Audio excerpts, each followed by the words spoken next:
Hello, welcome back to Once the Force, a Star Wars podcast. My name is Phil, of course. I'm joined as usual this evening by Dave. Good evening, Dave. Good evening, my friend in the Force. How are you doing, sir?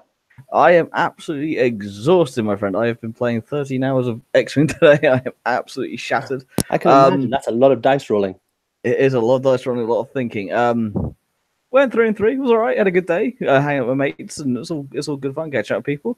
And then trying to keep on top of Star Wars Celebration news as well, which is why this evening you are going to be leading us through because I've only been keeping up, whereas you've been able to keep up more than me. Yeah, it's been kind of a long day. I mean, I've seen most of everything that's been on today. I've watched quite a lot of YouTube. I guess it's kind of a point where maybe I wanted to bring up a little bit earlier that it's like the live Star Wars show that's been going on, but we don't get it in the live order. Now, a lot of people earlier in the day were complaining that we weren't getting all of the content because the Rebels Remembered panel that went on, we didn't get till much later in the day, until after the panel for Fallen Jedi. So we got it, but people were kind of like, oh, you could have shown this. I guess we kind of saw everything eventually, but they definitely need to get that sorted out. But yes, I've been watching the full day, and I guess where we'll start is the first big panel of the day, which was Galaxy's Edge. Indeed, the feature panel, which shouldn't have really been the feature panel, but for merchandising and Disney reasons, you can understand why it was the feature panel. Yeah, it's kind of the big one, and they've pushed it all day. It's not stopped. It's been their main thing all throughout the day. That's a lot of anything outside of the panel. It was all about Galaxy's Edge today. We've seen, to be honest, I even got a little bit sick of hearing about it, which is really weird. The panel was okay, but it got to a point where it was like, you know what, it's a bit much now. Although the Ahsoka Tano lightsabers are very pretty. Oh, we're going to. I actually forgot to put those in the news bit. So yeah, sorry about. We'll talk about them as we get through the stuff that you can get. But so we had Josh Gad coming out as our guest host for this, which was really cool. They had a nice sort of video of him trying to get into Galaxy's Edge before it went on, before the actual main panel started. So you got really nice footage of him just trying to buy his way in and signing all off names into a book to try and get through. But that was really nice. And then I say we got into the panel itself. Panel itself, to be honest with you, was very much telling us stuff we already knew. It wasn't new information. Most of it was just kind of building on what we've already got. So we got things like the Imagineers, where we got more of Hondo and then modeling Hondo, and then some more footage of the Hondo animatronic in action. We got more information on obviously the rides of the Falcon, the Smuggler's Run, where you'll be able to go and what you'll be able to do in that ride. So, but yeah, a lot of building on old information, to be honest. There wasn't anything sort of new that came out of it, apart from corporate sort of stuff, which was kind of like, yeah, and by the way, Coca-Cola are going to be our supplier, and here's their new bottles and the Orbish design for their bottle labels, which kind of, it feels kind of weird that this immersive experience, yet here's our partner Coca-Cola. Yeah, it's very corporate and very, very strange. Oh, we actually have a George. Hello, George. Hello, my friend. Hello. I have just got back to my room. I will say now, apologies. I have no sound from George again. So, Phil, talk to George for a little bit about his day. Day 2. Phil, any questions? Well, day 2 was your big autograph day. How was it, my friend? It went well. By the way, can you hear me breathing loud, or is it my microphone? No, it's fine. Autograph day. Hayden Christensen was the main one. Autograph photo. Basically, there's a stairway. Sorry, there's a second way to get into the autograph area, which no one at Celebration seems to have realised yet.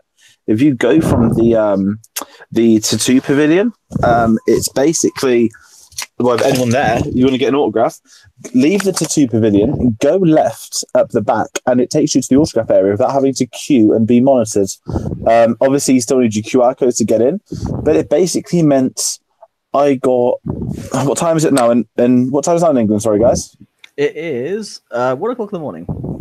Oh, Jesus. So it's 7, 10 past. So basically, my Ahmed Best autograph was meant to start 50 minutes ago, 50.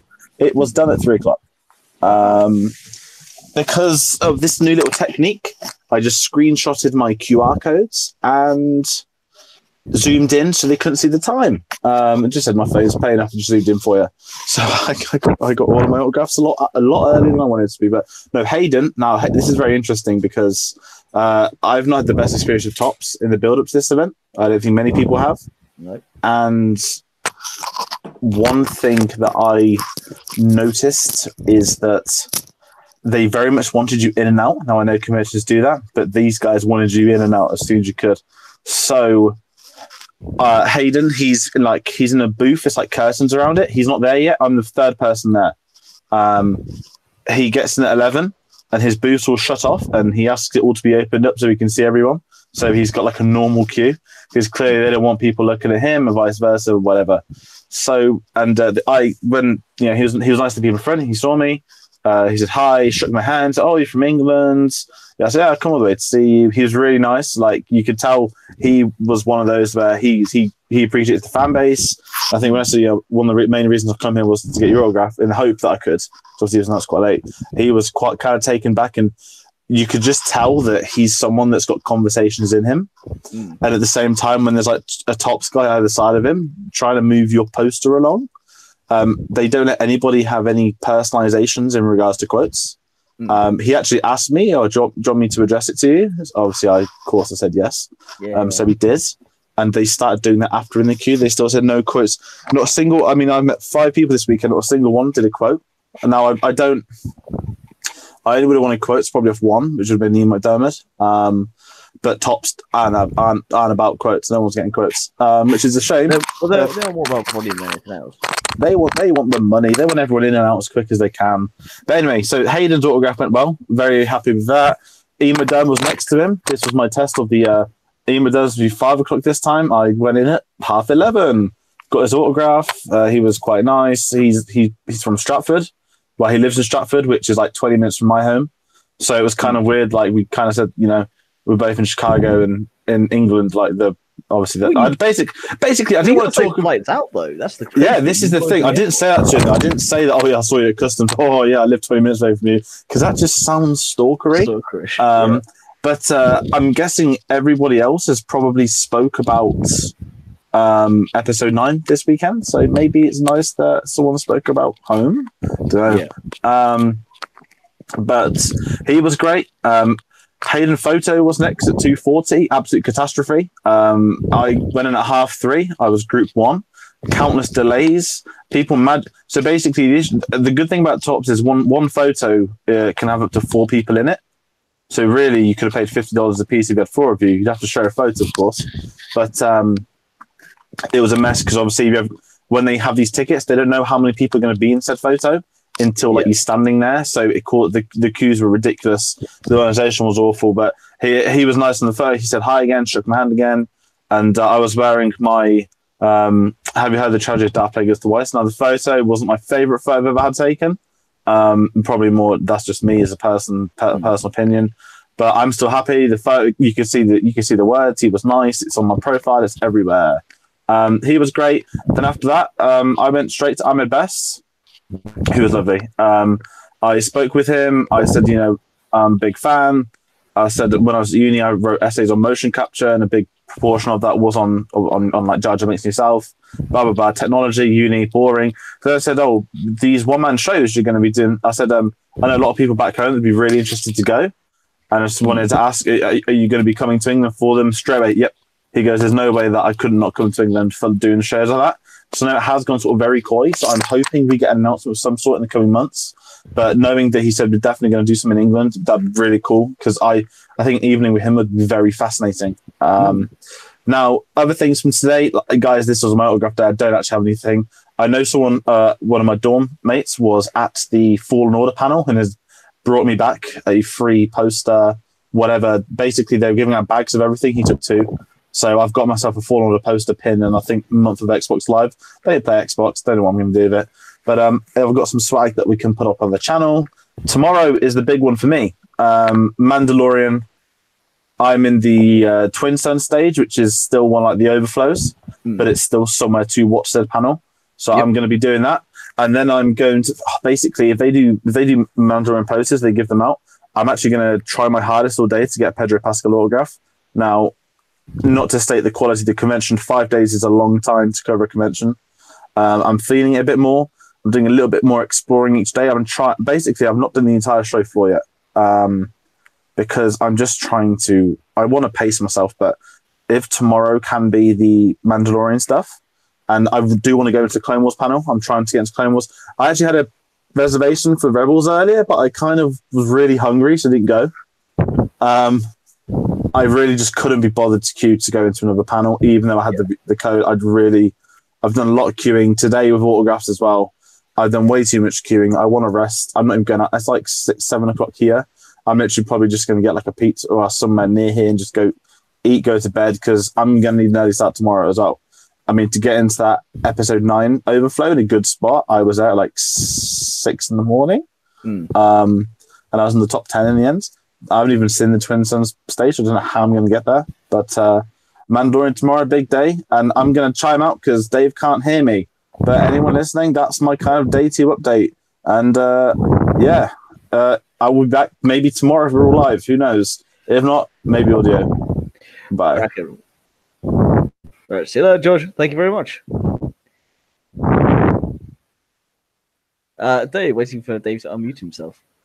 And he's back. Hi there. Sorry about that. I was just kind of hanging back while George talked, because I say I had no audio, so I'll learn. Yeah, well, again, we don't plan these things when it comes to George. We know he gets back. We know he may have Wi-Fi at some point. It's just been absolutely cracking that the man has managed to get all the way from Chicago, managed to get his Wi-Fi to come and join us for these live shows, for this breakdown. It's been cracking. And so I don't know if you're able to hear much, David. He's, of course, just talking about his autograph days, his photo with Hayden Christensen and Ian McDermott, of course, Ahmed Best. And the Ahmed Best is bringing his one-man show to the UK, which would be really cool. And then he's going to try and get to the he's got the Mandalorian panel tomorrow. It's going to be the big one. If there's any free posters, he's going to try and snag them. It's going to be good. It's a busy day tomorrow. Today, not so much. As I say, we're kind of in the middle of our Galaxy's Edge roundup, where really we didn't get much new information. One thing that did kind of come out of it is some of the other characters that we're getting. Nien Nunb, they've got him. The original voice had to track down from Kenya. Yeah, that was amazing. They had a trip to Kenya. I'm sure that went on the expenses. Too right. That's on the company card. But then the big one is that Yoda will be appearing in some form, and Frank Oz will be voicing him. Interesting. This is. It's beyond that. It was a moment where people go, "What you're going to have now?" I don't know whether they mean they're going to have an animatronic version like they've got a Hondo. It seems to make sense to me that they would. Yeah, that's where in the park he would appear rather than have him just on. I mean, it might just be video, but it makes more sense to me if they have a Yoda. Animatronic would be amazing. I just can't see why they wouldn't. Considering they could literally just put animatronics inside the puppet and it would work. Yeah, exactly. It looks so good that they could just do that. I mean, I'm sure there's more to it than that. Otherwise, me and you would be in charge.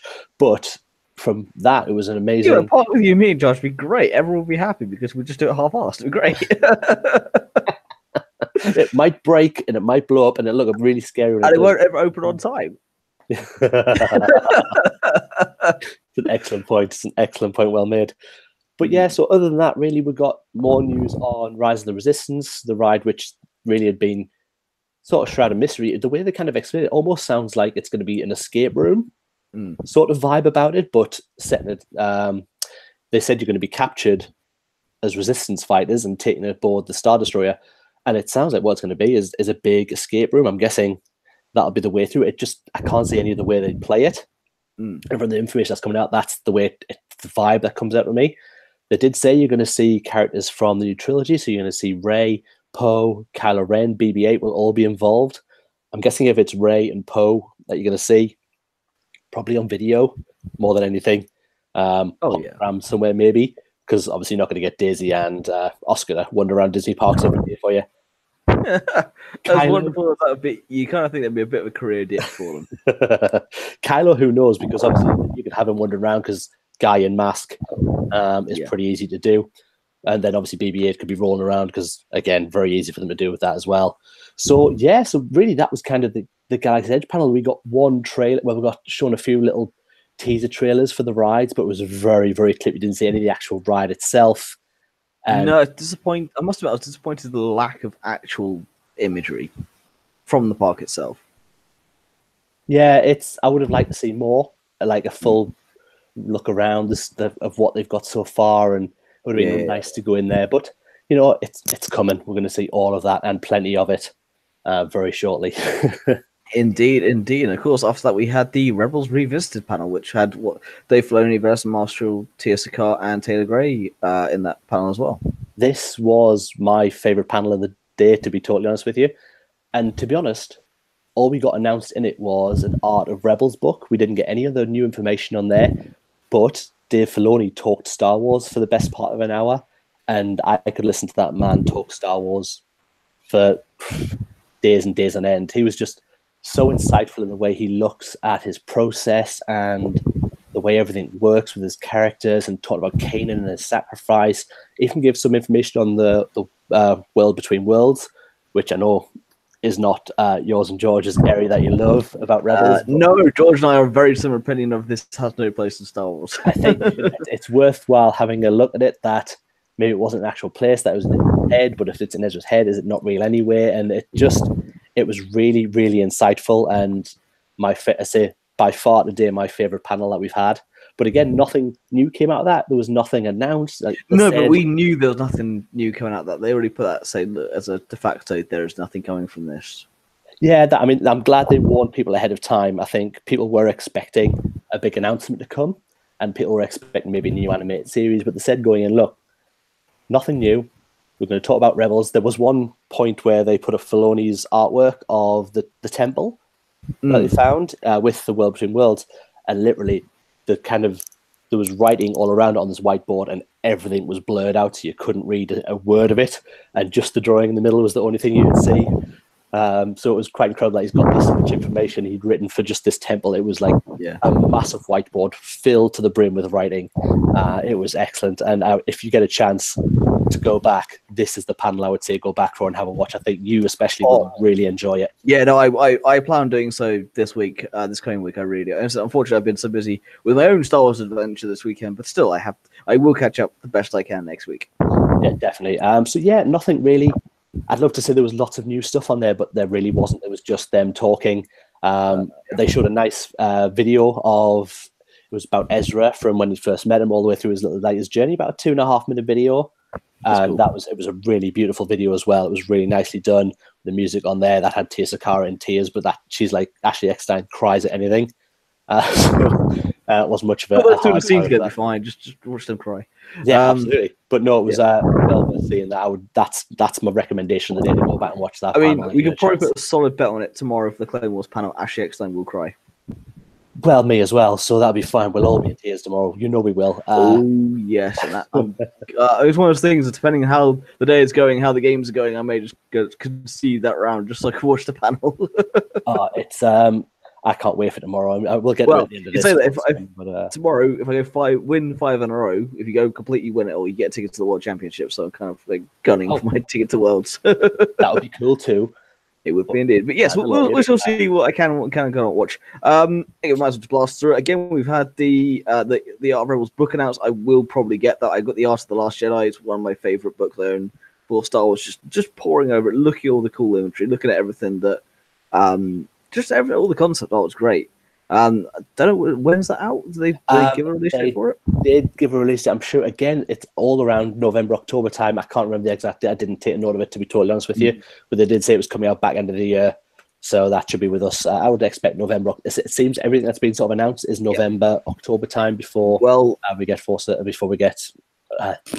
Rise of Skywalker. And talk about a November release date. Shall we talk about Jedi Fallen Order? Yeah, this was the big one. Well, to be the big one. To be totally honest, I'll come straight out of it. They showed the trailer after about 10 minutes of the panel, which, normally they would save this to the end and then show it. But there wasn't. They kind of showed it early, and I think it was because they didn't really give you much else. They gave you the trailer, and then they talked about the same thing over and over again. There wasn't really a lot of give. We didn't get any sort of much behind the scenes. They just tell us how good this is going to be. And to be honest, the panel was pretty dull, other than the trailer that we got. and the actual release date, which is the 15th of November 2019, for this video, for the game to be released. And again, just repeat what I said, it's going to be single player, no transactions inside the game, just one story all the way through the game. And we got the trailer, and we got actor Cameron Monaghan.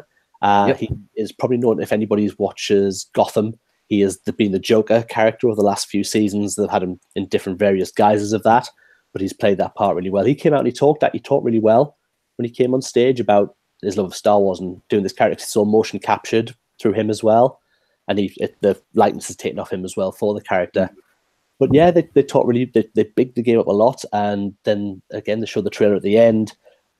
But there's just there wasn't much else in the panel. So have you watched the trailer? The trailer was fantastic. Like, I mean, Cal Kestis is the name of this Jedi that you play, and the trailer did look fantastic with the Inquisitor, and the fact when he picks up the holo projector, you have the Emperor saying "Execute Order 66," and just all the cool imagery. The fact he's working on disassembling the Venators, which again could tie into episode 9. I mean, there's just so much stuff. Yeah, it's going to be amazing. Obviously what we saw was cutscenes. The way I likened it when I put it down in our little description that we have for this, he seems to be playing very much like in the Man of Steel, Henry Cavill, the way he's dossing around the world doing random jobs. This is a guy who was a Padawan at the time of Order 66. It looks like it's probably been a few years since it happened. He's in steel business, cutting up old Republic ships in the trailer, and he gets caught because his friend falls. He tries to catch him with the Force. We then get, the nice thing was, you get the Inquisitors coming back. This is the second sister, not the seventh, even though she's in the same outfit. This is the second sister. Second sister, fair enough. Second sister, not the seventh sister that we got in Rebels. Sister. But apparently she's already been in the background of some of the Darth Vader comics. Yes, in some of the Inquisitor scenes, she's already been shown.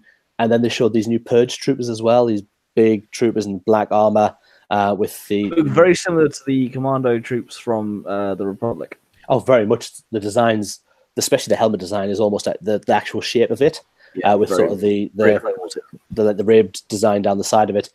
So they were very much that design, and apart from obviously black, because if you want to make a cool stormtrooper, make it black, because it's how they seem to do it. But yeah, they're cool. They apparently trained up there who go in and try and rough the Jedi up before the Inquisitor arrives to finish them off. So yeah, it's going to be really interesting gameplay, I think. Yeah, for sure. It's a story that I'm definitely looking forward to playing, even if I can't play it myself on my own PC, because I don't know if I'll be able to run it. I will be playing it at some point, some point in time. I cannot wait to see it. Yeah, it's going to be coming out on all formats. So you get an Xbox, PS4, and PC, all released the same day. There's no exclusivity to anywhere, so it will be coming out across the board on that day as well. Which is nice. Of course, the next bit we had is the Anthony Daniels book by MC3PO. Yeah, I was actually a bit disappointed. This actually took me a while to find. I was trying to find, it was being announced at 11:30 Chicago time today, and it took me ages to find a random website. It wasn't anywhere. I still think they should have called it Telling the Odds. Oh, absolutely. IMC3PO is a terrible one to that. Yeah. I was like, oh, that's the title. Cover art is just C3PO's head from sort of the neck up for the slip cover, so that looks all right. It's going to be coming out again in November. And I think that's the release date for the US. I think he said when he was asked about it, probably wasn't asked about it, he just talked about it, because that's what he does. I think it's October for UK release, and then November for the States. Indeed. I mean, I'll get it, I'll read it, but at the same time, yeah, enough 3PO, it's fine. You can rest now. Yeah, I think it will have some interesting stories in, especially with them spanning the whole saga. I'm very intrigued to read it. Certainly when that comes out, it'll be one I'll get. I prefer an autobiography to a fiction, so I'll quite happily go for that, especially we might have some tales about Star Wars that we've not heard, which might be really nice as well. Indeed. And then, of course, we get on to the last part, which is the Sisters of the Force, which I haven't watched at all, so I'm going to let you waffle about this. Especially considering your last comment. Yeah, well, it was Nine hosted a panel. She was joined by Catherine Tabor, who is Padme in Clone Wars, Vanessa Marshall, obviously from Rebels, Susie McGrath, who's Tam in Resistance, Amy Radcliffe, who's Celebration host. You'll have seen her if you've been watching this weekend. She's also the author of the Women of the Galaxy book that came out earlier this year, and exec producer from Resistance, Athena Portillo as well. Portillo, I think is the pronunciation. but they just came out and it was more of like a it was almost like a podcast, like a round table where they just sat. And Ashley Eckstein described it as being just sort of in their living room, just chatting about being women in Star Wars and who they've inspired and how they've got to where they are and their thoughts on Star Wars. And it wasn't as bad. And this is going to sound awfully sexist, but I wasn't expecting much going in. I was going to say, it's just, all these women together, women in Star Wars. But I actually quite enjoyed it. They told stories about people they'd inspired by being the characters they are. Ashley Eckstein, how she started her universe with all of the Ahsoka thing that went on with her. Catherine Tabor told the story of a young boy she met at a celebration in a really early celebration, one of the first ones, and he was only 13. And he had a cancer, and she's gone through his story with him as well. And his favorite character at the time was Padme. His actual make-a-wish was to meet Natalie Portman, so he met Natalie Portman. He also met Catherine Tabor. Catherine Tabor's still in touch with them. He's like this 23-year-old guy now and in media. So it was there's some really nice touches. It was nice to hear from some people who've worked their way through Star Wars, like, for instance, who am I talking about? Amy Radcliffe, who was just a fan, who got herself in on, she was big in social media, and then she found she had a story to tell, and she was starting to write. She got obviously then celebration host duties and things like that. So it's just how these people... And of course, she's actually now in the Star Wars comic as a Jedi. I can't remember her Jedi name. It's an anagram of her actual name. Yeah, it's like they do when they announce these characters who are named off people. They just mix the letters around, so you get this anagram, but sometimes you just can't remember. They're quite hard to distinct on there.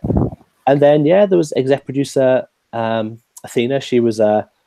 again, she came in very lowly in the... I think she said she came in as basically very lowly in when they were doing Rebels, and has worked her way up to now be in. She was in one of the 100 most influencing women that was announced. There was a picture with her and Kathleen Kennedy and a lot of the women from the Lucasfilm branch. So it was just a really interesting take, and I say it was a nice setting that it was more like this, just sitting down and chatting. There was no real structure to it. They were just sat down and chatting through. So it was actually quite enjoyable. It wasn't, as I say, for me, still the Rebels panel's been the best of the day, and the one I would probably, if I wanted to watch one of these again, that'd be the one I'd go to, because it was just to hear Dave Filoni talk the way he did about Star Wars. Again, Dave Filoni, we're going to be sick of hearing his name because we've got him twice tomorrow in two different panels where he can't really say anything tomorrow either. Whereas today, he could actually, because Rebels is finished, he could actually be a bit more free with the information he gave out. It was really nice. Yeah, I'd love to have a beer with that man. Just sit down and chat Star Wars. Just genuinely would. He would be one of those people you could just sit down, have a conversation with him. He'd chew your ear off for hours on end, and he wouldn't get bored, neither would you. No, absolutely not. There's just no way you would. But yeah, so I mean, day 2, to be honest, has not been the best of days. No, it's not that anything. We've got no real big panel. No, the main days are yesterday, tomorrow, and Monday. Yeah, tomorrow's massive. Tomorrow is huge. Tomorrow is huge with the Clone Wars coming back and the Mandalorian. So we had the return of the beloved Clone Wars TV series and the very first live action Star Wars TV series. I mean, it's mega. It's big deal. It's a very big deal for Star Wars. Yeah, there's just I'm too excited for words for what we're going to get tomorrow. Tomorrow is just the day. Tomorrow is huge. Yeah, episode 9 was great, and that's awesome. But Clone Wars to start finding out stuff about the Mandalorian. Good times. Indeed. But I think that's about it for this evening, though, mate. It really is, mate. There's not a lot else to go over, unfortunately. We'll say fairly quietly on this front. So, yeah, just again, watching tomorrow. We'll be on tomorrow we'll probably do something on each of those 2 panels because the Clone Wars seems too big not to talk about, and the Mandalorian will probably be just as massive once we see what's coming. Indeed. I'm not sure how we'll put it out. We'll put it out somehow. I'll keep in touch with you, Dave. We'll work something out. But yes, I mean, it is very, very late here. It is nearly 1:30 in the morning. It's time for bed. It is very much time for bed for us. Thank you so much for joining us. Don't forget, as per usual, to like, share, and subscribe. You can find us on Facebook, Instagram, Twitter at What's the Force, Star Wars Podcast, or at The Force Podcast. You can find the audio version later on Stitcher, Podbean, iTunes, and Spotify. We've been What's the Force. May the Force be with you. Good night.